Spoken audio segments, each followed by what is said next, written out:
Hey guys. Okay, so I came across something this week that kind of broke my brain a little, and I just have to share it with you, because it sounds completely backwards. You want someone to like you more?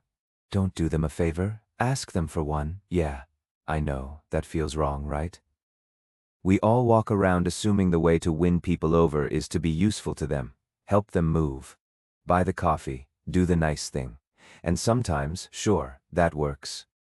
But there's a quieter mechanism running underneath all our relationships. And once you see it, a lot of your past friendships suddenly click into place. So why would asking for help make someone like you more, not less? Let's get into it. Okay, so where does this come from? There's a famous story, and get this, it's real. It's right there in Benjamin Franklin's own autobiography. Franklin had a rival. A guy in the Pennsylvania legislature who, honestly, couldn't stand him. Now, most people in that spot would try to win the guy over. Flattery, favors, charm. Franklin? He did the opposite. He'd heard this man owned a rare book, so he wrote to him, and he asked to borrow it. That's it. Small, easy ask, and the man lent it to him. Franklin gave it back a week later with a warm little thank you note. And here's the strange part. After that, the rival was friendlier. They ended up, in Franklin's own words, good friends for life. Wild, right? The man who did the favor is the one who warmed up. That's why we call it the Ben Franklin effect. So what's actually going on in the brain here? Why does it work like this? The answer is something called cognitive dissonance. That's a term from a psychologist named Leon Festinger. Sounds technical, but the idea is dead simple. Your brain hates holding two thoughts that don't fit together. It feels itchy, uncomfortable, and when that happens, the mind quietly tweaks one of the thoughts until things line up again. So picture the rival. He's got two facts rattling around in his head. Fact 1, I don't like this Franklin guy. Fact 2, I just did something nice for him. I lent him my rare book. And those two, they don't fit. Why would you go out of your way for someone you can't stand? That's the itch. And the brain, looking for the easiest way to scratch it, doesn't undo the favor too late. It already happened. So it edits the feeling instead. I guess I don't dislike him that much. Actually, he seems all right. You see what just happened there? The action came first. The feeling rearranged itself to match. We love to believe our feelings drive our behavior. I help the people I like. But a huge amount of the time, it runs the other way. We like the people we help. The behavior leads. The emotion catches up. And there's a name for that direction too. Psychologists call it self-perception theory. Short version, we figure out who we are partly by watching what we do. You don't have some perfect readout of your feelings sitting inside you, you kind of infer them. You look at your own behavior like an outsider and you go, well, I did that, so I must feel this way. You help them, so you must care. The favor becomes evidence. And your brain reads its own evidence. And honestly, once you know this, you start seeing it everywhere. Think back to the people you got close to. A lot of the time, it wasn't the person you did everything for. It was the person you went through something with. The classmate who borrowed your notes, then you borrowed theirs. The neighbor you helped jump a dead battery. The coworker who asked you for a hand on one small thing, and somehow that cracked the door open. Small, mutual favors quietly stitch people together. Both directions. But here's the part nobody tells you, and this is the big one. The size of the favor matters enormously, and most people get this exactly backwards.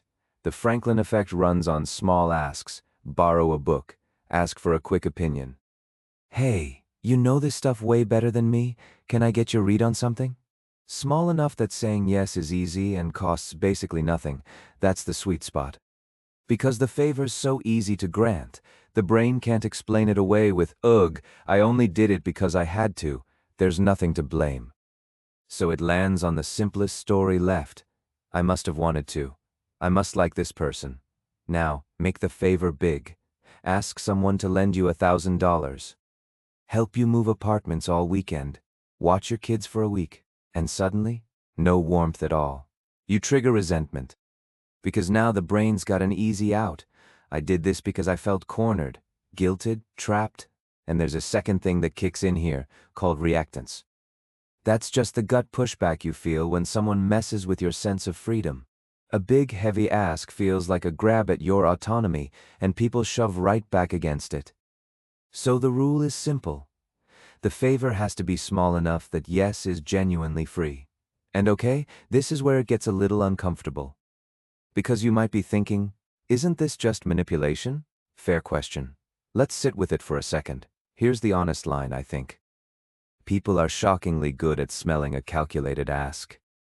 If you walk up to someone you've been cold to for years and suddenly ask to borrow their stapler with this weird, intense energy, yeah, that doesn't read as warm. That reads as an angle.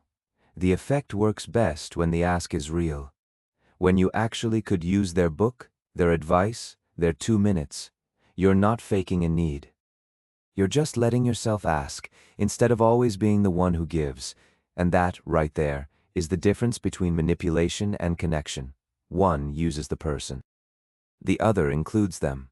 So what do you actually do with this, starting tomorrow? First, stop trying to earn every relationship by overgiving. So many of us do this. We think the way to be liked is to need nothing and provide everything. But constant one-way giving?